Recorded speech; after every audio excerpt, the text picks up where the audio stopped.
صلی اللہ تعالی علیہ وآلہ وسلم کی بارگاہ بے کس پناہ میں درود و سلام کا ہدیہ عرض کرنے کے بعد حضرت ابو بکر شبلی رحمۃ اللہ تعالی علیہ آپ بغداد کے بہت بڑے عالم حضرت ابو بکر یہ اور بزرگ ہیں، ان کے پاس تشریف لے کر گئے۔ تو جب آپ ان کے پاس تشریف لے کر گئے تو وہ کھڑے ہو گئے، استقبال کیا اور آپ سے معانقہ کیا اور آپ کی پیشانی کو چوما۔ اب وہاں دیگر علماء جو موجود تھے انہوں نے کہا کہ ان کو تو لوگ مجذوب کہتے ہیں، دیوانہ کہتے ہیں، اور آپ ان کا اتنا استقبال کر رہے ہیں، یہ استقبال کی وجہ کیا ہے؟ تو فرمایا یہ استقبال میں اس لیے کر رہا ہوں کیونکہ رات کو میں نے حضور علیہ السلام کی زیارت کی ہے، اور یہ سرکار کی بارگاہ میں جب حاضر ہوئے تو حضور نے بھی ان کا ایسے ہی استقبال کیا، سرکار نے ان کو ایسے ہی محبت سے نوازا ہے، تو اس لیے میں ان کو کا ادب کر رہا ہوں اور ان کا استقبال کر رہا ہوں۔ القول البدی اس کتاب میں یہ روایت موجود ہے۔ اب انہوں نے کہا کہ جب میں حضور علیہ السلام کی بارگاہ میں حاضر تھا، میں نے ان کی شان اور مرتبہ حضور کی بارگاہ میں جب دیکھا تو میں نے بھی سوال حضور علیہ السلام کی بارگاہ میں عرض کیا کہ یا رسول اللہ علیہ السلام، بغداد میں تو لوگ اس کو پاگل، دیوانہ، مجذوب، نہ جانے کیا کچھ کہتے ہیں، اور آپ اس پہ اتنا کرم فرما رہے ہیں، اس کی وجہ کیا ہے؟ تو حضور علیہ السلام نے ارشاد فرمایا وہ اس لیے کہ ہر نماز کے بعد یہ 3 بار اس آیت کریمہ کو پڑھتا ہے، لَقَدْ جَاءَكُمْ رَسُولٌ مِّنْ أَنفُسِكُمْ عَزِيزٌ عَلَيْهِ مَا عَنِتُّمْ حَرِيصٌ عَلَيْكُمْ بِالْمُؤْمِنِينَ رَءُوفٌ رَحِيمٌ۔ فرمایا 3 بار یہ آیت پڑھ کے پھر یہ میری ذات پہ 3 بار درود پڑھتا ہے، جس کی وجہ سے میں اس سے اتنی محبت کرتا ہوں۔ اللہ اکبر۔ تو یہ معمول ان کا تھا کہ ہر نماز کے بعد اس آیت کریمہ کی بھی تلاوت فرماتے، اور پھر آیت کریمہ کی تلاوت کرنے کے بعد حضور علیہ السلام کی ذات پہ درود پاک پڑھتے۔ تو یہ مقبول اتنا ہوا کہ سرکار علیہ السلام نے معانقہ بھی عطا فرمایا اور شفقت بھی فرمائی، اور قبول درود ایسا کیا کہ سرکار فرماتے ہیں کہ مجھے پتہ ہے ہر نماز کے بعد یہ پڑھتا ہے۔ تو پتہ چلا کہ جو حضور علیہ السلام کی ذات پہ درود پڑھتا ہے سرکار علیہ السلام جانتے ہیں۔ حدیث پاک ہے نا کہ حدیث پاک کا مفہوم ہے، حضور علیہ السلام نے فرمایا جو بندہ محبت کے ساتھ میری ذات پہ درود پڑھتا ہے، سرکار فرماتے ہیں میں اس کو جانتا بھی ہوں اور پہچانتا بھی ہوں۔ محبت کے ساتھ پڑھا جائے تو سرکار فرماتے ہیں میں جانتا بھی ہوں اور پہچانتا بھی ہوں۔ تو ایک مرتبہ ہدیہ عقیدت محبت کے ساتھ بارگاہ رسالت میں عرض کر لیجیے، الصلاۃ والسلام علیک یا سیدی یا رسول اللہ وعلی آلک و اصحابک یا سیدی یا حبیب اللہ، الصلاۃ والسلام علیک یا سیدی یا نبی اللہ وعلی آلک و اصحابک یا سیدی یا خاتم النبیین۔ واجب الاحترام معزز سامعین، بزرگوں اور دوستوں، شعبان المعظم کا یہ پہلا جمعہ ہے، اور شعبان المعظم کی 2 تاریخ کو امام اعظم ابو حنیفہ رحمۃ اللہ تعالی علیہ، جن کی نسبت سے ہمیں حنفی کہا جاتا ہے، آپ کا عرس مبارک ہے، یعنی آپ کے وصال کا وہ دن ہے۔ تو اس لحاظ سے آج ان کا ہی ذکر خیر جو ہے وہ آپ کے گوش گزار کرنے کی کوشش کروں گا۔ اللہ تبارک و تعالی وحدہ لا شریک نے قرآن پاک میں ارشاد فرمایا کہ وَاتَّبِعْ سَبِيلَ مَنْ أَنَابَ إِلَيَّ، فرمایا کہ ان کی اتباع کرو جو میرے راستے پر چلتے ہیں۔ اب ہم جو مسئلہ سمجھنے میں حضرت امام اعظم کی اتباع کرتے ہیں، اس کی وجہ یہ ہے کہ ہم ڈائریکٹ سمجھ نہیں سکتے، ہمارے اندر اتنی سمجھ نہیں ہے، ہم ناقص لوگ ہیں، تو پھر ہم جب سمجھ نہیں سکتے تو ہم امام اعظم کا مسئلہ دیکھتے ہیں کہ امام اعظم نے کیا مسئلہ بیان کیا ہے، تو اس مسئلے کو دیکھ کر پھر ہم حضرت امام اعظم ابو حنیفہ کی اتباع کرتے ہیں کہ جس کو قرآن میں اللہ تعالیٰ نے بیان فرمایا کہ فَاتَّبِعْ سَبِيلَ مَنْ أَنَابَ إِلَيَّ، فرمایا جو میرے راستے پر چلے ہیں تم بھی ان راستے پہ چل پڑو، اس راستے کو اختیار کرو۔ اور پھر دوسری جگہ اللہ تبارک و تعالیٰ نے ارشاد فرمایا یا ایھا الذین آمنوا اطیعوا اللہ و اطیعوا الرسول و اولی الامر منکم۔ اب یہاں تین چیزیں ہیں، فرمایا اللہ کی اطاعت کرو اور اللہ کے رسول کی اطاعت کرو، اور پھر فرمایا و اولی الامر منکم، فرمایا جو اولی الامر یعنی اہل علم لوگ ہیں، جو صاحب علم ہیں، جن کو اللہ تعالیٰ نے یہ مقام عطا فرمایا ہے کہ وہ اولو الامر یعنی بلند مقام پہ اللہ تعالیٰ نے ان کو علم عطا فرما دیا ہے، فرمایا جو اس مقام تک پہنچ گئے ہیں فرمایا ان کی بھی اطاعت کرو۔ یہاں تین درجے بیان فرمائے، یعنی اللہ کی بھی اطاعت کرنی ہے، اللہ کے رسول کی بھی اطاعت کرنی ہے، اور جو رسول کے طریقے پر چلے ہیں فرمایا ان کی بھی اطاعت کرنی ضروری ہے، یہ قرآن کہتا ہے۔ اور آج ساتھ حدیث پاک کو سمجھیے، حضور علیہ السلام نے ارشاد فرمایا علیکم بسنتی و سنت خلفاء الراشدین المہدیین، حضور علیہ السلام فرماتے ہیں کہ تم پر میری سنت بھی ضروری ہے اور میرے جو خلفاء ہیں ان کی سنت بھی ضروری ہے۔ تو کیا مطلب ہے کہ حضور علیہ السلام کے طریقے پر عمل کرنا ہے، ان کی اطاعت کرنی ہے، اور ساتھ حضور علیہ السلام صحابہ کرام کو بھی فرما رہے ہیں کہ ان کی جو سنت ہے، ان کا جو طریقہ ہے اس پر بھی عمل کرنا ضروری ہے۔ جس طرح میری سنت پہ عمل کرنا ضروری ہے، اسی طرح صحابہ کرام کی سنت پر بھی عمل کرنا ضروری ہے۔ اب اگلا مسئلہ دیکھیں، پھر اللہ تبارک و تعالیٰ نے ارشاد فرمایا یوم ندعو کل اناس بامامہم، فرمایا قیامت کے دن ہر ایک کو امام کے پیچھے پکارا جائے گا، اکیلا کوئی نہیں ہوگا، اپنے اپنے امام کے پیچھے ہوگا۔ اگر دنیا میں کسی نے کسی کو امام مانا ہی نہیں تو قیامت کے دن کس کے پیچھے چلے گا؟ قرآن کہتا ہے یوم نحشر المتقین الی الرحمن وفدا، فرمایا متقین کو اللہ تعالیٰ کی بارگاہ میں جب لایا جائے گا وہ اکیلے نہیں ہوں گے، وفدا گروہ کی صورت میں ہوں گے۔ تو مطلب کیا کہ قیامت کے دن ایک امام کے پیچھے چلا جائے گا، اکیلے نہیں چلا جائے گا۔ تو فرمایا قیامت میں جب امام کے پیچھے چلنا ہے، امام اسی کے پیچھے چلیں گے اگر کسی کو دنیا میں امام بنایا ہوگا۔ اگر دنیا میں کسی کو کوئی امام ہے ہی نہیں، کبھی کسی کو مانا ہی نہیں ہے، کبھی کسی کو کہا ہی نہیں کہ یہ میرا امام ہے، کسی کو مقلد ہی نہیں ہوا، تو قیامت کے دن وہ کس کے پیچھے چلے گا؟ جبکہ قرآن کہتا ہے، دونوں آیتوں کو ملا کر سمجھیے، قرآن کہتا ہے کہ امام کے پیچھے چلایا جائے گا، پکارا جائے گا امام کے پیچھے، اور دوسرا فرمایا متقین کو گروہ کی صورت میں اللہ تعالیٰ کی بارگاہ میں حاضر کیا جائے گا۔ تو اکیلے نہیں، گروہ کی صورت میں جایا جائے گا۔ تو گروہ تو کبھی ہوگا، تبھی بنے گا نا جب کسی کو امام مانا جائے گا۔ تو جو امام کسی کو مانے گا وہ قیامت کے دن اپنے امام کے پیچھے چلنے لگ جائے گا۔ تو امام ضروری ہے۔ اور پھر جو آیت کریمہ میں نے سورہ جمعہ سے تلاوت کا شرف حاصل کیا، اس کی تھوڑی سی تشریح دیکھیے۔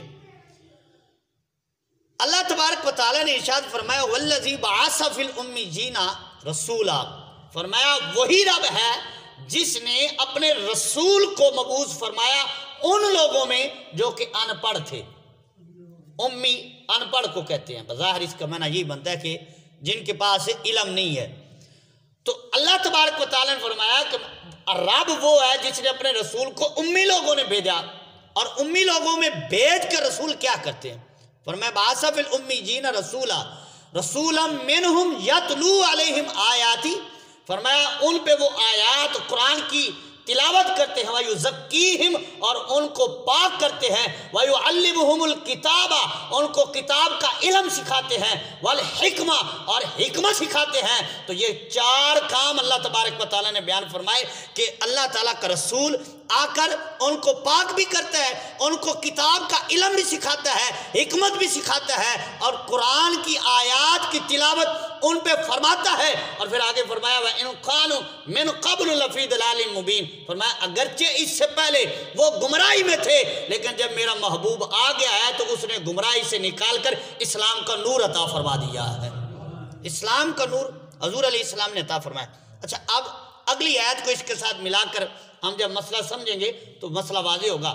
فرمایا ایک تو وہ ہیں جنہوں نے حضور کی زیارت کی ہے، ایک تو وہ ہیں جنہوں نے حضور کی صحبت اختیار کی ہے، بظاہر حضور علیہ السلام کی زندگی انہوں نے پائی، حضور کا کلمہ پڑھا، حضور کے دیدار سے مشرف ہوئے، اور پھر حضور کی زیارت بھی کی اور حضور سے دین بھی سیکھا، حضور نے ان کو پاک کیا وَيُزَكِّيهِمْ۔ اچھا، ایک تو وہ گروہ ہے جن کو صحابہ کرام کہا جاتا ہے۔ اب اگلی آیت میں دوسرے لوگوں کا، بعد والوں کا ذکر فرمایا میرا محبوب صرف ان تک ہی علم کو نہیں پہنچاتا، فرمایا وَآخَرِينَ مِنْهُمْ لَمَّا يَلْحَقُوا بِهِمْ، فرمایا جو ان کے بعد آئیں گے اور جن کی ملاقات بظاہر میرے محبوب سے، میرے رسول سے نہیں ہوگی، فرمایا یہ نہیں کہ ان تک علم نہیں پہنچے گا، فرمایا میرا محبوب ان کو بھی علم عطا فرمائے گا۔ وَآخَرِينَ مِنْهُمْ، فرمایا جو ان کے بعد آنے والے ہیں، یعنی ایک تو وہ جنہوں نے حضور کی زندگی کو پا لیا، ظاہری حیات میں انہوں نے حضور کو دیکھا اور کلمہ پڑھا، ان کو تو حضور پاک کرتے ہیں، ان کو تو سکھاتے ہیں، لیکن فرمایا وَآخَرِينَ مِنْهُمْ، لیکن ان کے جو بعد میں آنے والے ہیں اللہ کے محبوب ان کو بھی علم عطا فرمانے والے ہیں۔ فرمایا یعنی کہ حضور کا زمانہ بظاہر انہوں نے نہیں پایا، آنکھ ہی بعد والے زمانے میں کھولی ہے۔ فرمایا کیا ہے، میرے محبوب کو ایسا نہ سمجھو کہ ان کا فیض ختم ہو گیا ہے یا ان کا علم ختم ہو گیا ہے، فرمایا میرے محبوب کی اتنی طاقت ہے کہ جو ان کے بعد آئیں گے وہ ان کو بھی علم عطا فرمائیں گے، ان کو بھی فیض عطا فرمائیں گے، ان کو بھی پاک فرمائیں گے۔ وَآخَرِينَ مِنْهُمْ لَمَّا يَلْحَقُوا بِهِمْ وَهُوَ الْعَزِيزُ الْحَكِيمُ، وہ اللہ تعالیٰ غالب حکمت والا ہے۔ اور پھر فرمایا یہ علم جس کو مل جاتا ہے نا، فرمایا ذَلِكَ فَضْلُ اللَّهِ يُؤْتِيهِ مَن يَشَاءُ، فرمایا یہ علم عطا ہو جانا یہ اللہ کا فضل ہے، اور اللہ جسے چاہتا ہے اپنا فضل عطا فرما دیتا ہے۔ اچھا، اب یہ تو آیات کا مفہوم ہو گیا کہ اللہ تعالیٰ فرماتا ہے وَآخَرِينَ مِنْهُمْ لَمَّا يَلْحَقُوا بِهِمْ، میرا محبوب ان کو بھی علم عطا فرماتا ہے، ان کو بھی فیض عطا فرماتا ہے جن کی بظاہر ملاقات آقا و مولا سے نہیں ہوئی۔ تو اب یہاں مفسرین کہتے ہیں کہ یہ وَآخَرِينَ مِنْهُمْ سے کون مراد ہے؟ کون مراد ہے؟ کس کا ذکر ہے کہ جن کو علم حضور علیہ السلام بعد میں بھی عطا فرماتے ہیں؟ تو علامہ قرطبی تفسیر قرطبی میں لکھتے ہیں، اور دیگر مفسرین، علامہ سیوطی رحمۃ اللہ علیہ یا دیگر جتنے بھی مفسرین ہیں، آپ ان کو پڑھ کر دیکھیں کہ جب یہ آیت کریمہ نازل ہوئی، حضور علیہ السلام نے تلاوت فرمائی، تو صحابہ کرام علیہ رضوان نے عرض کی یا رسول اللہ منہم، وہ کون ہیں جن کا ذکر اللہ تعالیٰ نے یہاں فرمایا کہ جو آپ سے وصال کے بعد بھی علم حاصل کریں گے؟ تو حضور نے خاموشی ارشاد فرمائی، جواب نہیں دیا۔ ایک بار سوال ہوا، حضور علیہ السلام نے خاموشی ارشاد فرمائی۔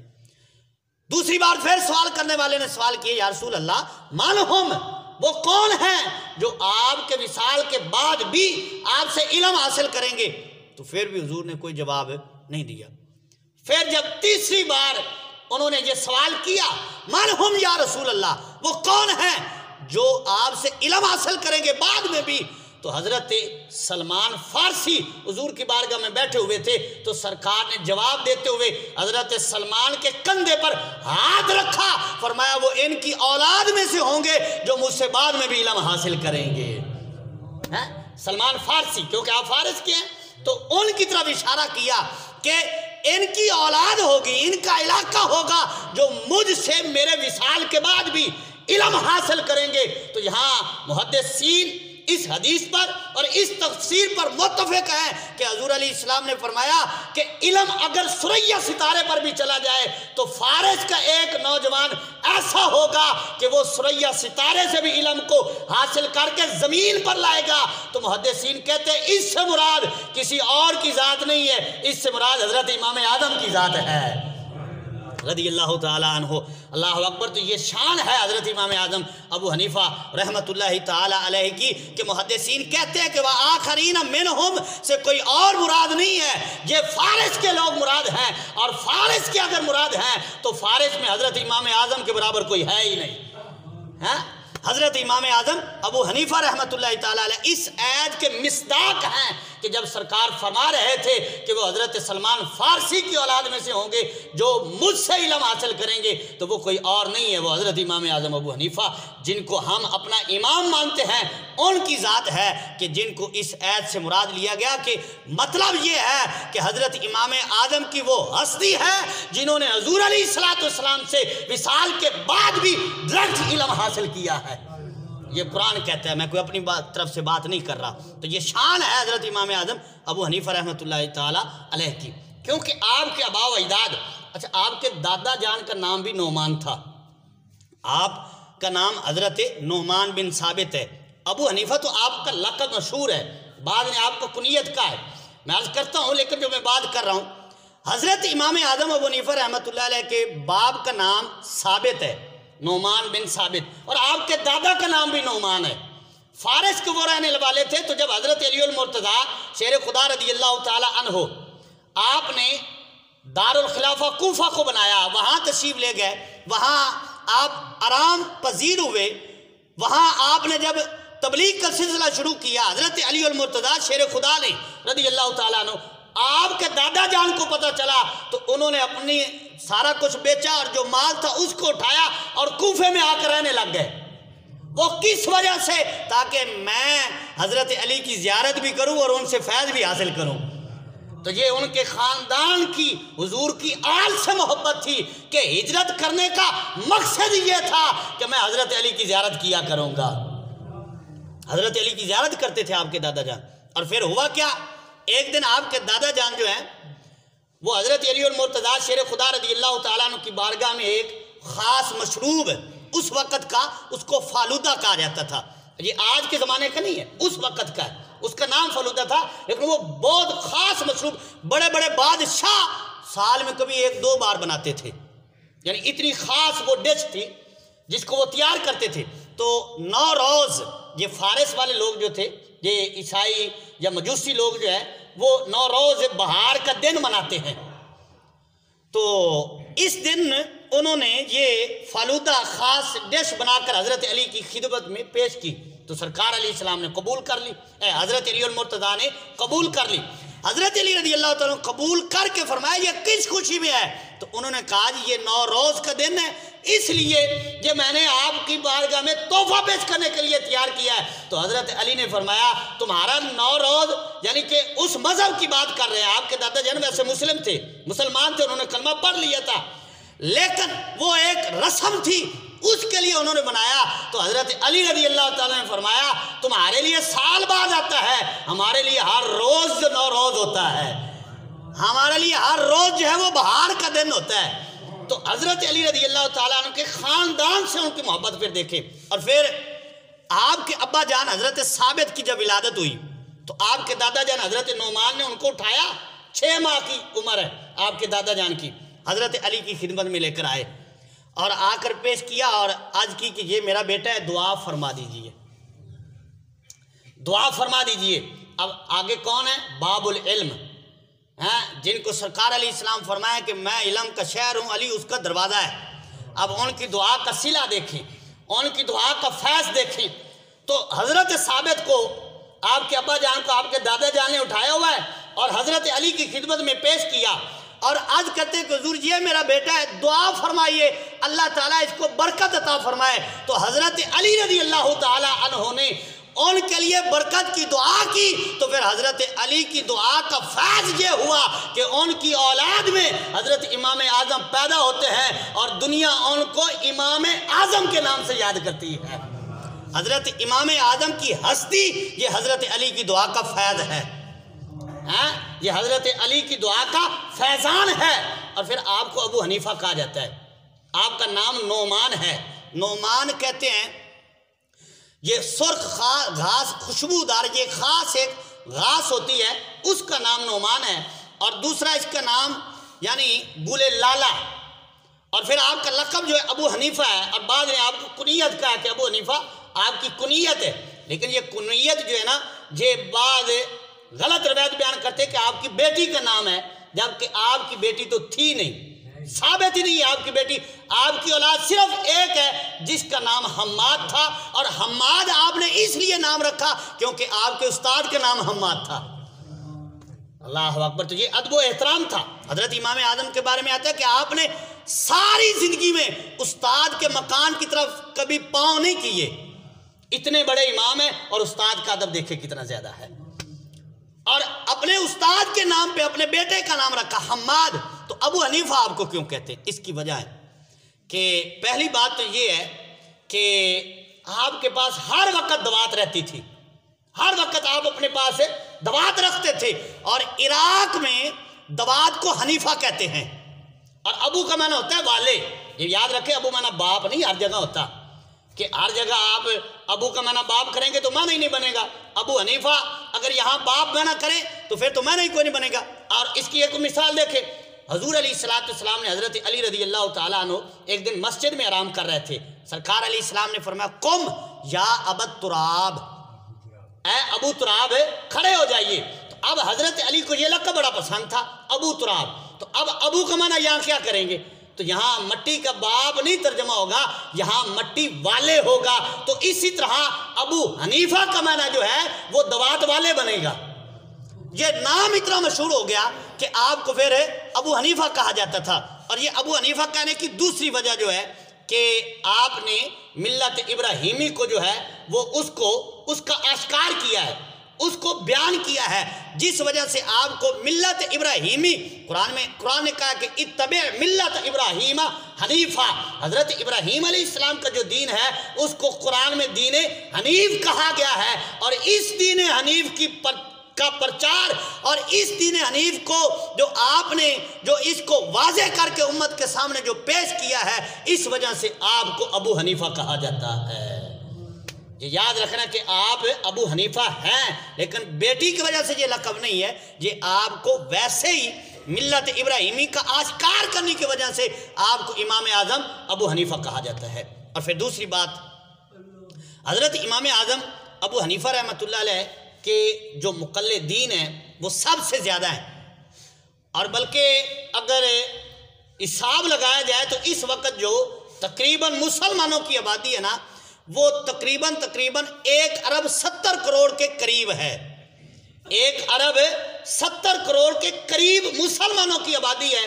اور اتنی آبادی میں 65% وہ لوگ ہیں جو حضرت امام اعظم ابو حنیفہ رحمۃ اللہ علیہ کی شریعت کو, یعنی آپ کے بیان کردے مسائل کو مانتے ہیں اور آپ کی تقلید کرتے ہیں. جو مسلمانوں میں 65% وہ لوگ ہیں جو حضرت امام اعظم ابو حنیفہ رحمۃ اللہ علیہ کو فالو کرنے والے ہیں. اچھا اب دیکھیں 65% لوگ حضرت امام اعظم کو مانتے ہیں. پورے ملک, جس طرح پاکستان حضرت امام اعظم کو, پورا ملک امام اعظم کو مقلد ہے. انڈونیشیا, ملیشیا, بنگلہ دیش, یہ افغانستان, یہ ترکی, یہ وہ سارے ملک ہیں جو صرف اور صرف حضرت امام اعظم کو فالو کرتے ہیں, یعنی حنفی کہلاتے ہیں.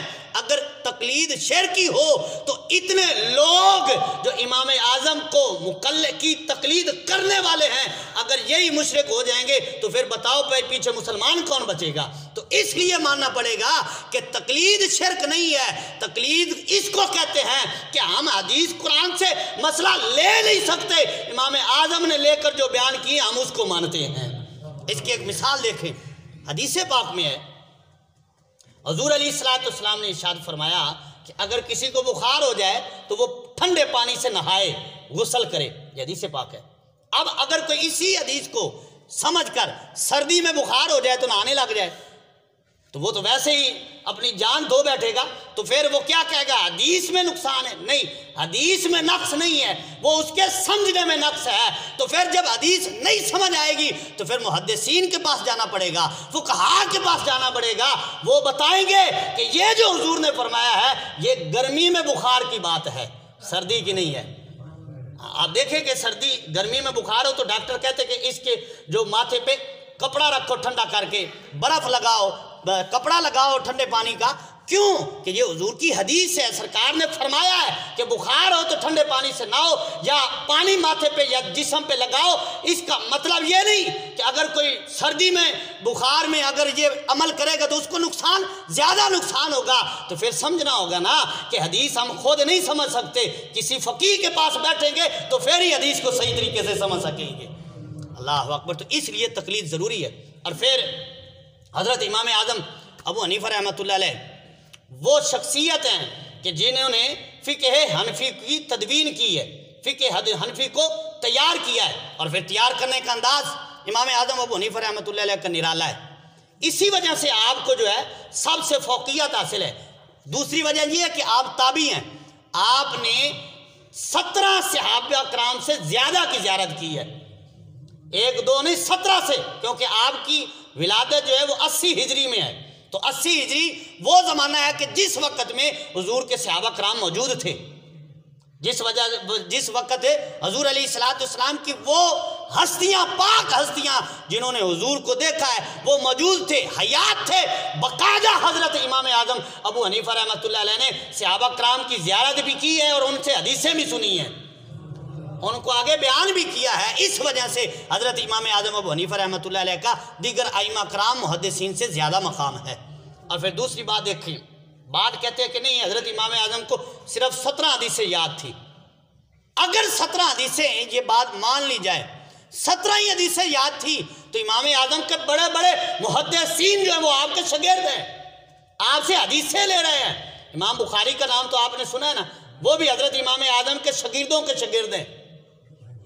ابن ماجہ، امام مسلم، ابن نسائی، یہ جتنے سیاستہ کے محدثین ہیں ان کو پڑھ کے دیکھ لیں، کوئی حضرت امام اعظم کے شاگرد کا شاگرد ہے، کوئی شاگرد کے شاگرد کا شاگرد ہے۔ تو جب ان کا اتنا مقام ہے تو پھر ان کے استاد کا مقام کتنا ہوگا جن کو امام اعظم کہا جاتا ہے۔ اگر 17 حدیثیں ہی مان لیا جائے تو پھر ہمیں یہ بتائیں امام اعظم نے جو مسائل بیان کیے ہیں، قرآن پاک کی 500 وہ آیات ہیں جن سے مسئلے بیان ہوتے ہیں، اور حضور کی جتنی حدیثیں ہیں ان میں 3000 وہ حدیثیں ہیں جن سے مسائل بیان ہوتے ہیں۔ باقی واقعات اور باقی ذکر و اذکار کی احادیث موجود ہیں۔ قرآن پاک میں بھی اسی طرح 500 آیات ہیں جن سے مسائل بیان کیے جاتے ہیں۔ تو امام اعظم کی شان ذرا اس بات سے اندازہ لگانا، محدثین کہتے ہیں کہ امام اعظم نے ان 500 آیات سے اور ان 3000 احادیث سے تقریباً 3 لاکھ مسئلے جو ہیں وہ امت کے لیے پیش کیے ہیں۔ اللہ اکبر۔ تو اتنی شان ہے امام اعظم کی ابو حنیفہ رحمۃ اللہ علیہ، اور اللہ تعالیٰ نے ان کو اتنی عقل اور سمجھ اور فقاہت عطا فرمائی تھی کہ حضرت امام مالک بھی کہتے ہیں کہ حضرت امام اعظم کو اللہ تعالیٰ نے اتنی عقل عطا فرمائی ہے کہ اگر آپ ستون کو کہنا یہ سونے کا ہے تو آپ دلائل دے کر ثابت کر سکتے ہیں کہ یہ واقعی ستون سونے کا ہے۔ یعنی اتنی فقاہت اور اتنی عقل تھی حضرت امام اعظم ابو حنیفہ رحمۃ اللہ تعالی علیہ کو، اللہ تبارک و تعالی نے جو آپ کو عطا فرمائی تھی۔ اور پھر آپ تابعی ہیں، یہ سب سے بڑا مقام ہے آپ کا ائمہ کرام میں کہ آپ تابعی ہیں۔ اور تابعی کس کو کہتے ہیں؟ تابعی وہ ہوتا ہے جس نے صحابی کی زیارت کی ہو، ایمان کی حالت میں اور ایمان کی حالت میں ہی دنیا سے گیا ہو تو اس کو تابعی کہا جاتا ہے۔ اور کنز العمال کی حدیث پاک ہے، اللہ کے محبوب کریم علیہ السلام نے ارشاد فرمایا لا تمس النار من رآنی اور من رآنی او کما قال، حضور علیہ السلام نے فرمایا جہنم کی آگ اس کو چھو بھی نہیں سکتی جس نے مجھے دیکھ لیا یا میرے دیکھنے والے کو دیکھ لیا۔ تو اس حدیث کا مصداق بھی حضرت امام اعظم بنتے ہیں، کیونکہ آپ نے کئی صحابہ کرام کی زیارت کی ہے اور زیارت کر کے ان سے حدیثیں بھی لی ہیں اور آگے امت تک پہنچائی بھی ہیں۔ حضرت امام اعظم ابو حنیفہ رحمۃ اللہ علیہ آپ خود بیان کرتے ہیں کہ میری عمر 16 سال تھی، یعنی 96 ہجری۔ آپ کہتے ہیں کہ میں پہلی بار میں نے حج کے لیے اپنے باپ کے ساتھ جب میں حج کو گیا، یہ پہلا حج تھا۔ ویسے امام اعظم نے اپنی زندگی میں 55 حج کیے ہیں، کہیے ذرا سبحان اللہ، 55 حج کیے ہیں۔ اچھا حضرت یعنی یہ پہلا آپ کا 15-16 سال کی عمر میں آپ کا حج ہے اور 70 سال تقریباً آپ کی عمر ہے، تو اس کا حساب لگائیں۔ آپ تقریباً ہر سال ہی حج کرنے کے لیے، کوئی 2-4 سال درمیان میں ہوں گے جس میں نہیں تو آپ ہر سال حج کرنے کو بھی جاتے تھے اور حضور کی بارگاہ میں حاضری بھی دیتے تھے۔ اللہ اکبر۔ کوفہ سے حضرت امام اعظم ابو حنیفہ رحمۃ اللہ علیہ فرماتے جب میں پہلا حج کرنے کے لیے گیا سن 96 ہجری میں، میرا باپ جو ہے وہ بھی میرے ساتھ تھے، تو میں مسجد نبوی میں جب گیا، جہاں مسجد حرم میں، وہاں جب پہنچا تو حلقہ لگا ہوا ہے، لوگ اکٹھے ہو کر بیٹھے ہیں۔ میں نے اپنے باپ سے پوچھا ابا جان یہ کون ہے جو لوگوں کو اکٹھا کر کے بٹھائے ہوئے ہیں؟ تو آپ کے والد گرامی نے کہا یہ وہ ہے جس نے حضور کو دیکھا ہے۔ کیا مطلب؟ انہوں نے کہا یہ صحابی رسول ہے۔ ان کا نام حضرت عبداللہ بن حارث تھا۔ حضرت امام اعظم رحمت اللہ تعالیٰ علیہ فرماتے جب میں نے سنا نا کہ یہ صحابی رسول بیٹھے، کہتے میں دوڑ کر گیا اور ان کی مجلس میں جا کر بیٹھ جاتا ہوں۔ اب میں جب مجلس میں بیٹھا تو آپ حضور کا فرمان سنا رہے تھے۔ کیا فرمان سنایا؟ فرماتے ہیں کہ حضرت عبداللہ بن حارث سے میں نے سنا کہ آپ فرما رہے ہیں کہ رسول کریم صلی اللہ تعالیٰ علیہ وسلم کو میں نے فرماتے ہوئے سنا ہے کہ جو دین کا کام کرنے میں لگ جاتا ہے، جو دین کی سمجھ بوجھ حاصل کرنے میں لگ جاتا ہے، مطلب کہ علم دین حاصل کرنے لگ جاتا ہے، اللہ تعالیٰ اس کے رزق کا خود ذمہ دار ہو جاتا ہے۔ وَيَرْزُقُهُ مِنْ حَيْثُ لَا يَحْتَسِبُ، فرمایا پھر اللہ اس کو وہاں سے رزق دیتا ہے جہاں سے اس کو گمان بھی نہیں ہوتا۔ جو اللہ کے کاموں میں لگ جاتا ہے اللہ تعالیٰ اس کے رزق کا ذمہ خود لے لیتا ہے۔ اور فرمایا جی حدیث میں نے حضور کے صحابی سے ڈائریکٹ سنی ہے۔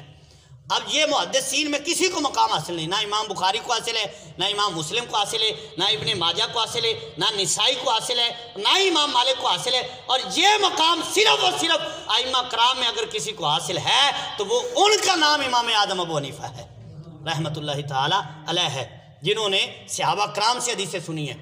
اور آپ نے حضرت انس بن مالک کی بھی زیارت کی ہے، آپ نے واصلہ بن اسقا سے بھی حدیث سنی ہے، آپ نے عبداللہ بن انیس سے بھی حدیث سنی ہے، آپ نے عبداللہ بن اوفا سے بھی حدیث سنی ہے۔ یہ وہ نام ہیں جن کو صحابی رسول کہا جاتا ہے، جنہوں نے حضور کی زیارت کی ہے، آپ نے ان کی زیارت کی ہے۔ پھر دیکھیں ان کا مقام کتنا ہے۔ تو میں بات کو کچھ تھوڑا سا مختصر کرتا ہوں۔ حضرت امام اعظم ابو حنیفہ رحمۃ اللہ علیہ، آپ کو اللہ تعالیٰ نے جو سمجھ بوجھ عقل عطا فرمائی اور آپ نے جو فقہ کو اکٹھا کیا اس کا انداز بھی دیکھیں۔ آپ کی مجلس میں جب کسی مسئلے پر بحث ہوتی تو 1000 عالم بیٹھا ہوتا، 1 2 نہیں، 1000 عالم آپ کی مجلس میں بیٹھا ہوتا۔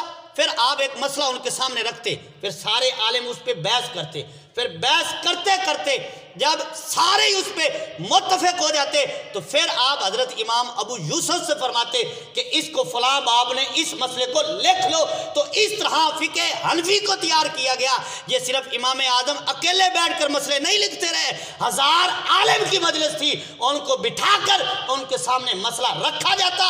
اور حضرت امام یوسف کہتے ہیں کبھی کبھار تو ایسے بھی ہوتا کہ پورا 1 مہینہ گزر جاتا، ہم ایک مسئلے پر ہی بحث کرتے رہتے۔ پھر جب متفق ہو جاتے سارے تو پھر امام اعظم فرماتے کہ اس مسئلے کو فلاں باب میں لکھ دو۔ تو اس طرح فقہ حنفی کا باب جو ہے اس کو تیار کیا گیا اور امت کے سامنے یہ سنہری کتاب اور سنہری باب جو ہے جس کو فقہ حنفی ہے، حضرت امام اعظم نے اکٹھا کر کے امت کو یہ احسان کر دیا اور یہ باب پیش کر دیا جس کو فقہ حنفی کہا جاتا ہے۔ حضرات گرامی، یہ امام اعظم کی کاوش ہے اور یہ ان کا ہم پر احسان ہے کہ انہوں نے قرآن اور حدیث سے مسائل کو لے کر واضح کر کے ہمارے سامنے رکھ دیے ہیں، ہمیں کوئی مشکل نہیں آتی۔ اور امام اعظم کا یہ اسلوب ہے، آپ نے صرف مسئلے نہیں نکالے، آپ نے قرآن اور حدیث سے مسئلے لینے کے اصول لکھے ہیں۔ اصول و شاشی، دیگر تودیع و تلوی، یہ درسی کتابیں ہیں جو پڑھائی جاتی ہیں درسوں میں، ان میں امام اعظم کے وہ اسلوب اور اصول نقل ہے جن اصول سے آپ قرآن اور حدیث سے مسئلے لیا کرتے تھے۔ تو یہ سمجھ اللہ تعالیٰ نے حضرت امام اعظم ابو حنیفہ رحمۃ اللہ علیہ تعالیٰ کو عطا فرمائی تھی۔ اب 1 2 میں مسئلے آپ کے سامنے اس کی مثال عرض کروں۔ حضرت امام اعظم ابو حنیفہ رحمۃ اللہ تعالیٰ علیہ، آپ ایک شخص کے پاس گئے اور وہ رافضی تھا اور حضرت عثمان غنی رضی اللہ تعالیٰ عنہ کو معاذ اللہ یہودی کہتا تھا، العیاذ باللہ تعالیٰ، وہ شخص کہتا تھا، نقل کفر نہ باشد۔ اب حضرت امام اعظم کو پتہ چلا تو آپ خود اس کے پاس چلے گئے اور اس سے جا کر فرمانے لگے کہ یار میں نے نا تیری بیٹی کے لیے ایک رشتہ تلاش کیا ہے، تو اس نے کہا جی کیسا رشتہ ہے؟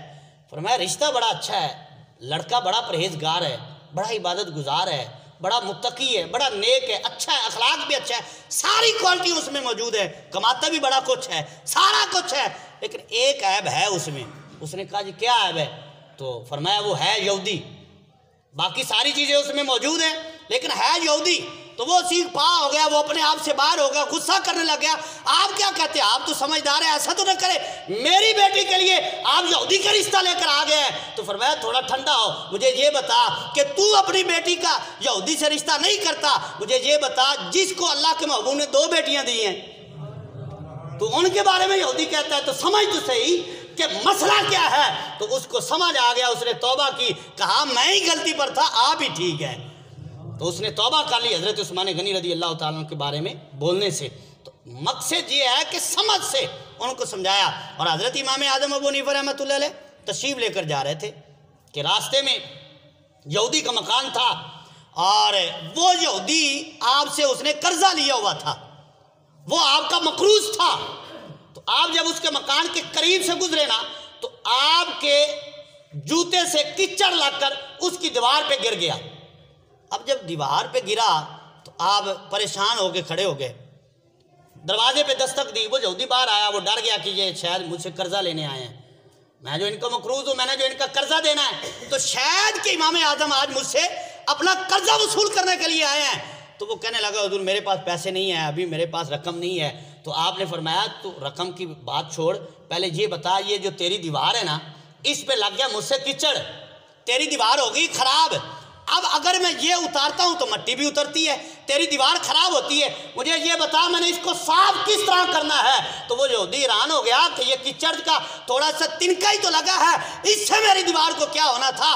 فرمایا اب جب آپ اس سے یہ کہہ رہے ہیں بڑی سنجیدگی سے، خوف خدا سے کہ مجھے یہ بتا میں نے کس طرح اس کو صاف کرنا ہے، اس نے کہا حضور دیوار کو چھوڑیے، پہلے میرے دل کو صاف کر دیجئے، میں کلمہ پڑھنا چاہتا ہوں۔ تو یہ فراست تھی حضرت امام اعظم ابو حنیفہ رحمۃ اللہ تعالیٰ علیہ کی۔ اور پھر دوسری بات یہ ہے کہ آپ فقیہ بھی تھے، اور دوسرا ساتھ ساتھ صرف فقیہ نہیں تھے، آپ اللہ کے ولی بھی تھے،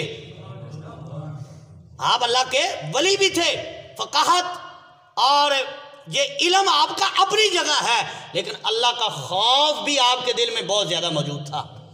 حضرت امام اعظم ابو حنیفہ رحمۃ اللہ علیہ کو اللہ تعالیٰ نے یہ فراست عطا فرمائی تھی کہ اگر وضو کرتے ہوئے کسی کے جسم سے پانی لگ کے بہر ہوتا، آپ پانی کو دیکھ کر فرما دے کہ اے بندے فلاں گناہ سے توبہ کر لے۔ وہ کہتے حضور آپ کو کیسے پتہ چلا؟ فرمایا حضور کا فرمان نہیں ہے کہ سرکار علیہ السلام نے فرمایا جب بندہ وضو کرتا ہے تو وضو کرتے ہوئے جسم سے پانی لگ کے جب گرتا ہے تو اس جسم کے وہ گناہ جو ہیں وہ بھی گر جاتے ہیں۔ فرمایا یہ تیرے جسم سے لگا ہوا پانی جو ہے جو بہ رہا ہے، میں اس پانی میں تیرا فلاں فلاں گناہ دیکھ رہا ہوں، جو کہ کسی اور کو نظر نہیں آتا۔ فرمایا وہ مجھے نظر آ جاتا ہے۔ یہ آپ کی فراست تھی۔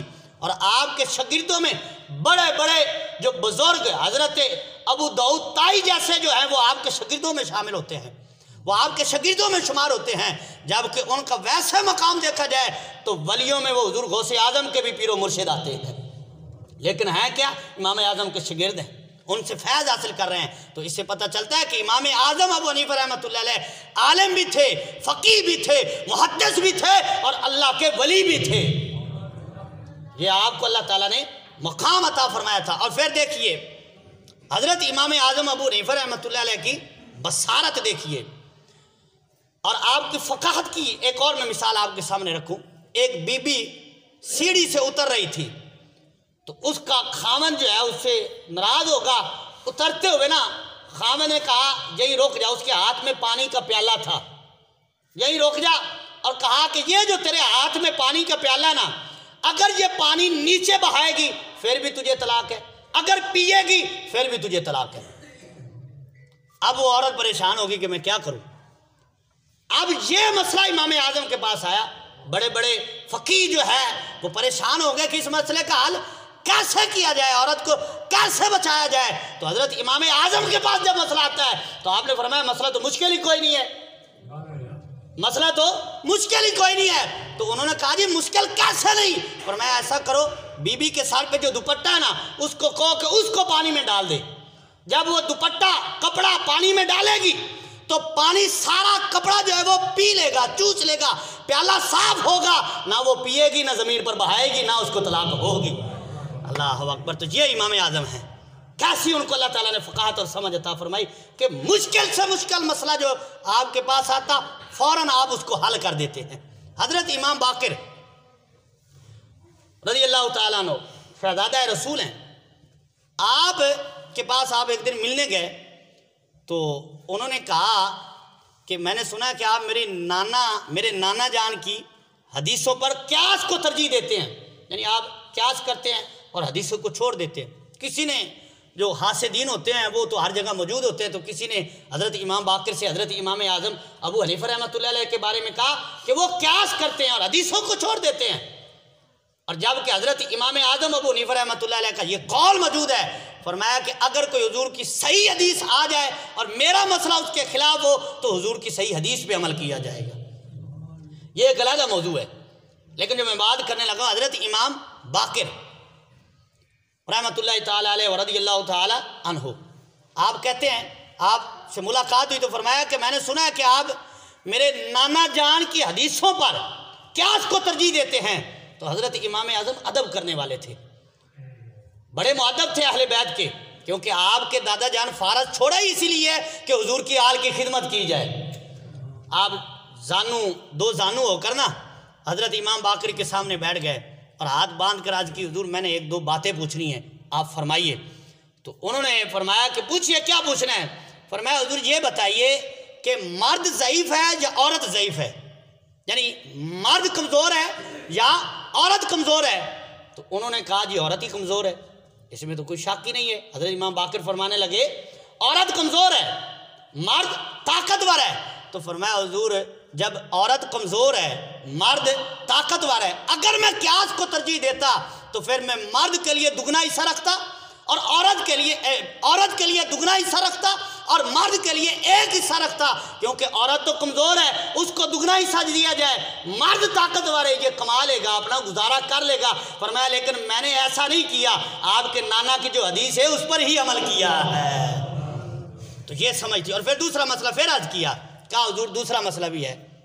تو انہوں نے فرمایا جی کیا مسئلہ ہے فرمائیے بتائیے۔ تو حضرت امام اعظم نے عرض کیا حضور یہ بتائیے نماز افضل ہے یا روزہ افضل ہے؟ مسئلہ سمجھ آ رہا ہے؟ سبحان اللہ کو ذرا کیا مسئلہ پوچھا؟ نماز افضل ہے یا روزہ افضل ہے؟ تو حضرت امام باقر نے فرمایا کہ نماز افضل ہے، نماز افضل ہے۔ فرمایا جب نماز افضل ہے، اگر میں اپنا فتویٰ دیتا، میں اپنا قیاس کرتا تو پھر میں عورت کو یہ حکم دیتا کہ جو مخصوص ایام عورت کے ہوتے ہیں ان میں جو نمازیں چھوٹ جاتی ہیں ان کو دوبارہ قضا کرنے کا حکم نہیں ہے، اور روزہ چھوٹ جائے تو روزے کو دوبارہ قضا کرنے کا حکم ہے، وہ بعد میں قضا کرے گی۔ پر میں قیاس کرتا تو نماز افضل ہے تو پھر میں نماز کا حکم دیتا، لیکن میں اپنا قیاس نہیں کرتا، آپ کے نانا کی جو حدیث ہے اسی کا فتویٰ دیا کرتا ہوں۔ تو جب یہ مسئلہ عرض کیا نا حضرت امام اعظم نے، تو حضرت امام باقر رحمۃ اللہ تعالیٰ علیہ ورضی اللہ تعالیٰ عنہ آپ فرماتے ہیں اے امام اعظم آپ سچ فرماتے ہیں، وہ لوگ جو باتیں کرتے ہیں وہ جھوٹے ہیں، آپ سچے ہیں، آپ تو میرے نانا جان کی حدیثوں کی حفاظت کر رہے ہیں۔ اللہ اکبر! تو یہ سمجھ اور یہ فقاہت ہے حضرت امام اعظم ابو حنیفہ رحمۃ اللہ علیہ۔ اور میں آخر میں ایک دو باتیں آپ کی شان اور مقام کے حوالے سے کروں۔ حضرت داتا علی حجویری رحمۃ اللہ تعالیٰ علیہ، کون نہیں جانتا اس نام کو پاکستان میں ہے؟ پاکستان میں کیا ہر شہر میں ان کو جانتے ہیں، ہر ملک میں جانتے ہیں۔ پاکستان تو ہے نا، ہندوستان میں داتا علی حجویری کا نام لے کر دیکھو، لوگ دیوانے ہیں داتا علی حجویری کے۔ حضرت داتا علی حجویری نے اپنی کتاب کشف المحجوب میں لکھا ہے، اور اس کتاب کے بارے میں لکھا جاتا ہے کہ جس کا کوئی مرشد نہیں وہ اس کتاب کو پڑھ لے، یہ مرشد کا کام دیتی ہے۔ حضرت داتا علی حجویری کی کتاب کیا؟ کشف المحجوب، اس میں آپ نے ایک واقعہ لکھا ہے۔ آپ فرماتے ہیں کہ مجھے حضور علیہ السلام کی زیارت ہوئی، اور میں نے حضور علیہ السلام کی جب زیارت کی تو میں نے دیکھا کہ سرکار علیہ السلام نے ایک بڑا شخص ہے اور اس کو بچے کی طرح جو بغل میں اٹھایا ہوا ہے، اور بڑی محبت فرما رہے ہیں، محبت کی نظر سے ان کو دیکھ رہے ہیں۔ تو حضرت داتا علی اجمیری فرماتے ہیں کہ جب میں حضور علیہ السلام کے قریب ہوا، میں نے دیکھا کہ حضور علیہ السلام کی بغل میں جن کو حضور نے بچوں کی طرح اٹھایا ہے، پیار فرما رہے ہیں، وہ کوئی اور نہیں ہے، وہ امام اعظم ہیں،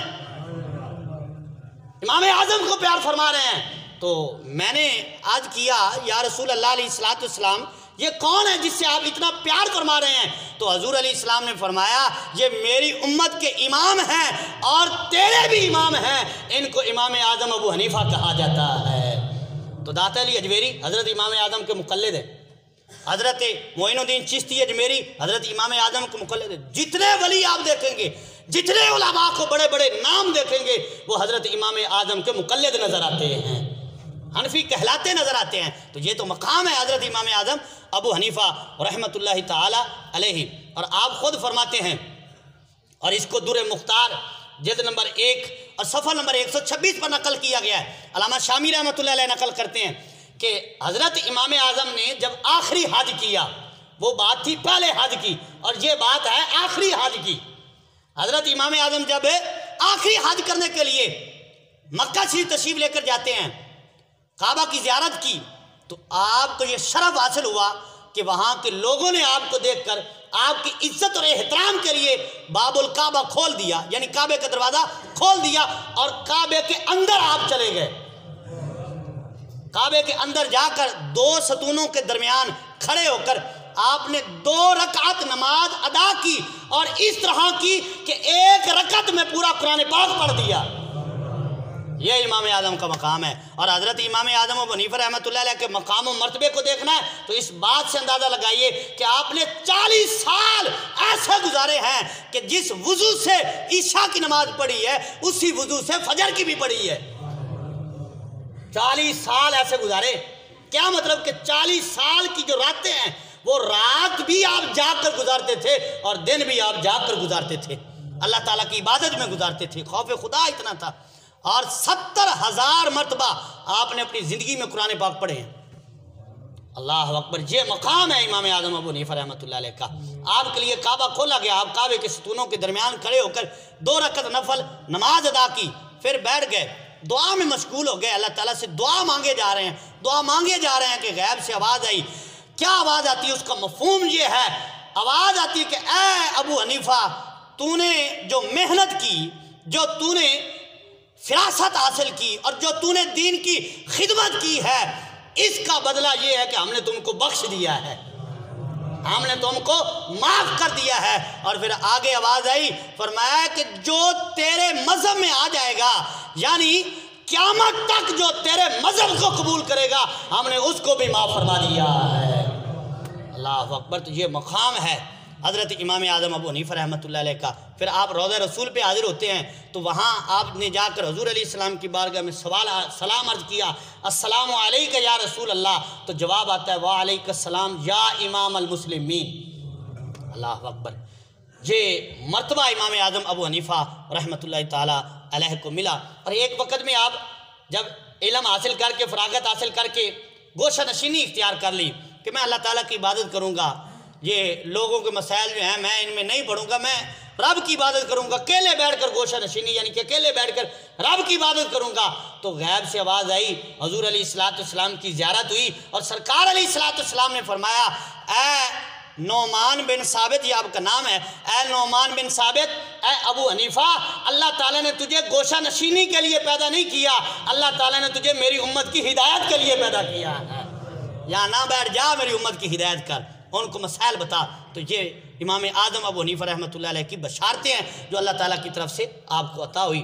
اور حضرت امام اعظم ابو حنیفہ رحمۃ اللہ علیہ، آپ کو خلیفہ منصور جو ہے اس نے آپ کو قید کر دیا، اور وہ کہتا تھا آپ قاضی بنے، تو آپ نے اس عہدے سے انکار کر دیا، اس نے قید کر دیا، اور حتیٰ کہ ہر روز آپ کو 10 کوڑے مارے جاتے، لیکن پھر بھی آپ نے اس کی بات کو نہیں مانا۔